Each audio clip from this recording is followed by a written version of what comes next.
What's going on, Jam Fam, and welcome back to the gaming station. Lola is the newest Chromatic Brawler added to the game, and I thought she was going to be really high skill cap when she was initially announced and all the videos leading up to her actual release. However, she's really not, and there's some cheeky plays you can do with her super, but for the most part, you just really need to drop your shade at your feet, and she instantly becomes one of the best brawlers in the entire game. Today, we're going to be doing the review for Lola, and as usual with these brawler reviews, we're going to go over all the aspects of her kit, her best and worst matchups, and her best and worst game modes.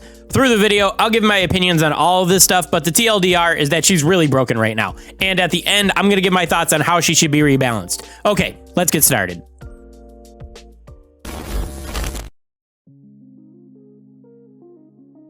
Okay, first off, Lola has 5,600 HP, and that's the same as Nita and a lot more than other brawlers that fill that mid-range damage dealer role, like Tara, Amber, and Ems. This is honestly way too much HP in my opinion, especially when you consider Lola's range and the amount of damage she can deal. For Lola's main attack, she shoots out 6 projectiles, dealing 392 damage each, which means if you land all 6 projectiles, she does about 2,300 damage to the target. And from me pushing her, I can tell you that if someone's in the middle of your range, it's extremely easy to do that. And speaking of her range, it's the same as Crow's, which means she isn't going to outrange any snipers or anything like that, but the rest of the roster, she can pretty much keep her distance from very easily. Now, initially, I thought her range was going to be another thing I would like to see nerfed about her, but while making the script for this video, I realized that if they nerf some of the stuff I'm going to say at the end, as well as her range, I think they would be overdoing it just a little bit. So for now, I think her damage and range are fine, as long as they address some of the other issues that she has, which we'll talk about at the end, like I said. And now we're going to move on to the most broken part of Lola's kit, her super. When Lola uses her super, she spawns a shade that mimics her movements and her shots. The shade has 2,800 HP and deals the exact same amount of damage as Lola, and the shade charges her super when it lands its shots.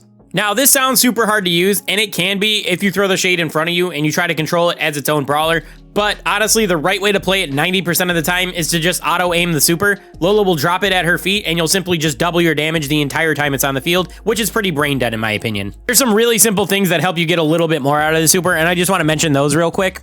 The first thing is that in Brawl Ball, if you're carrying the ball and Lola has the shade out, when you kick the ball, the shade will shoot, and this is really useful for when you kick the ball to an enemy, since you'll deal good damage to them and then force them to waste an ammo at the exact same time. The next thing is that if you're really bad at aiming, you can manually aim Lola's super to the left or right of you, and it will make it so your attack is twice as wide and make it pretty much impossible to miss any of your shots. However, I am trash at aiming, and I didn't have to do this, so you guys probably won't have to either, since you're all pros, at least according to the kids that showed up to my live streams. And the last thing I want to mention is that the shade will get hung up on walls, and it's possible to get completely separated from it when this happens. This is really annoying when it happens because while Lola is good by herself, she is so much better when the shade is with her, but in my opinion, it's not worth the time trying to regroup with the shade. You're better off just charging your super and then dropping the next one at your feet and just staying in the fight. So overall, Lola is really strong, even when it's just her on the field. She has a lot of health for a brawler in her role, and she has really good damage and range. Then when you put her super down, she can basically just shred any brawler on the map, except for a few tanks, because when it's Lola and the shade, she can do over 4,600 damage per shot, which means she can one-shot over half of the roster, basically.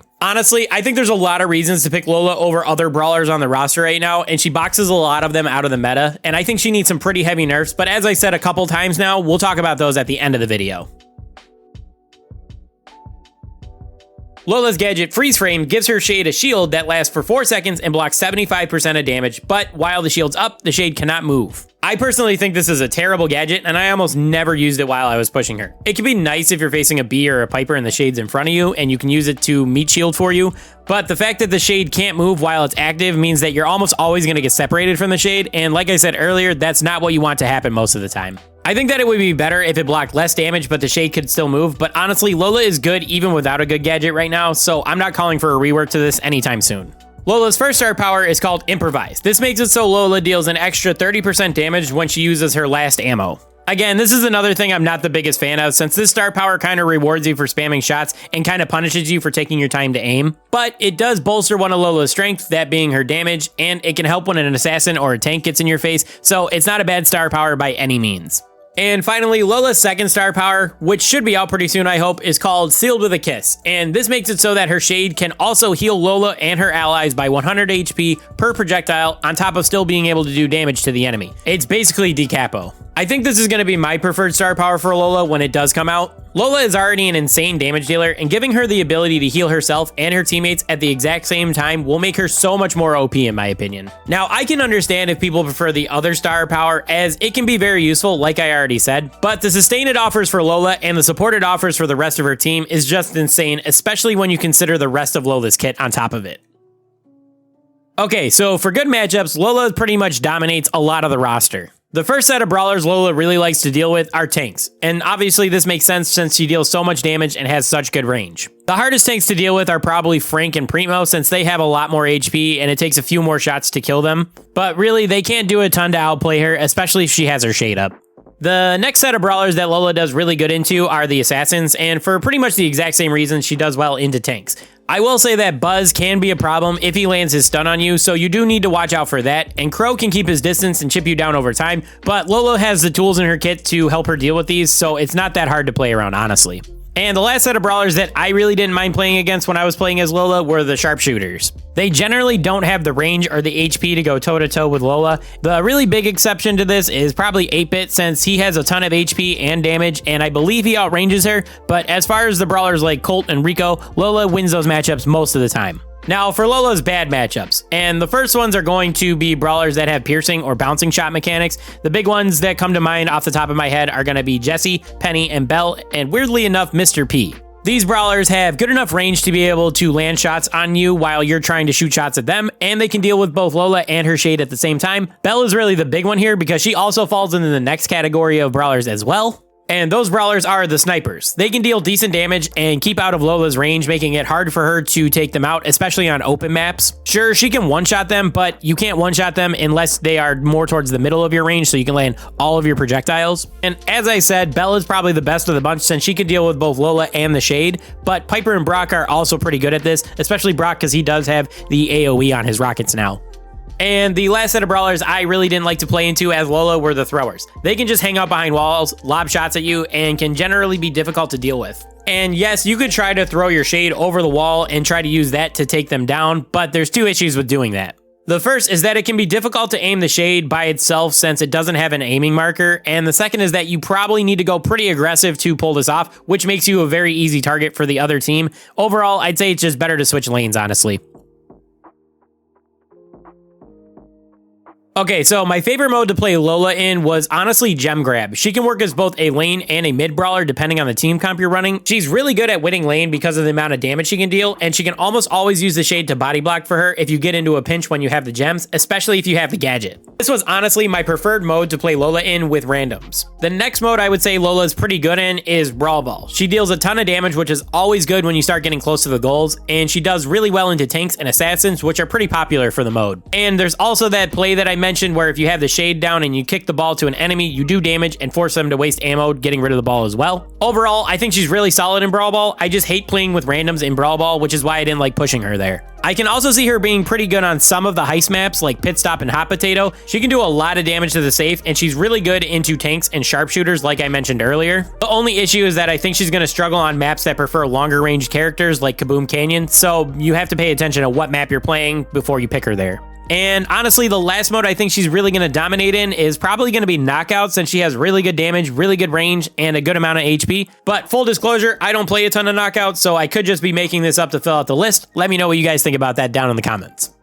Okay, now for the bad modes. First off, if it's not obvious, Bounty is probably going to be the mode that I would avoid the most with Lola. Like I said, she can struggle when she's outranged, and the maps are normally pretty open, and the meta is almost always snipers, so I'd pretty much always avoid that mode with her. Siege is another mode I don't know if she's going to be great in, and I could be entirely wrong about this. I'm just thinking that the more open maps favor more long-range brawlers, and the more walled-off ones prefer throwers, so the meta might not be the best for her. However, she can do a ton of damage to the Ike and the bot, and the gadget can be really useful on defense, so she does have potential in the mode. I just didn't get a good chance to try her out there because the way the modes rotate is annoying, and it makes it so that any mode that isn't Gem Grab or Brawl Ball impossible to play consistently.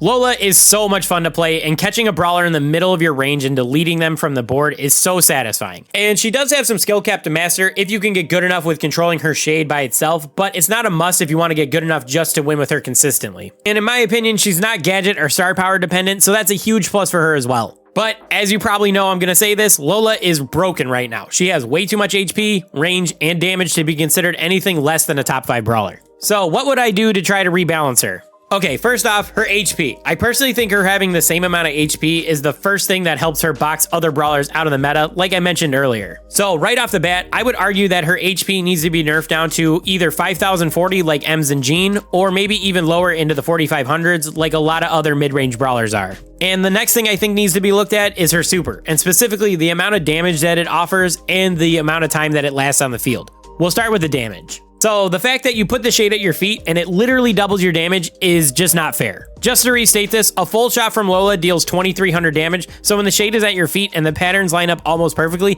you can do 4600 damage, which is enough to one-shot a huge chunk of the roster. So I think a fair nerf would be to the damage the shade can deal. Making it deal half the damage that Lola can do makes it so that the potential is only 3500 damage, which is a lot more fair since you won't be able to one-shot a lot of the roster when the shade is lined up perfectly. Now let's talk about how long the shade actually sits on the field for. This super can last forever if there's no brawler on the other team that can do piercing damage. This is a problem because if you can keep your shade alive long enough, it makes it so that you can get your next super in hand and basically have 100% uptime on the super. And this is a problem in my opinion because of the power spike that it gives to Lola.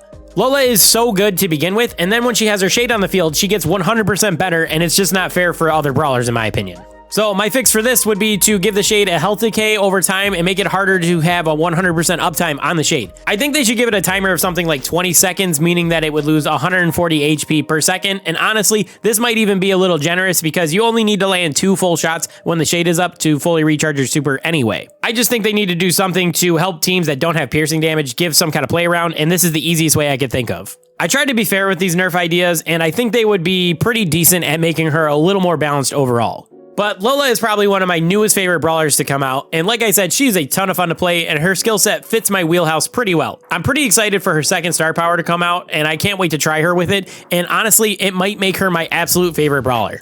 But what do you guys think? Do you think Lola's broken? Do you think she's a little more balanced than I'm trying to play it up? If you agree or disagree with anything in this review, let me know down in the comments. I always like to hear your guys' feedback on this type of stuff. I really hope this review was a little more informative for you guys, but that's going to do it for me. I really want to thank you guys for watching, and I will catch you guys in the next one. Peace.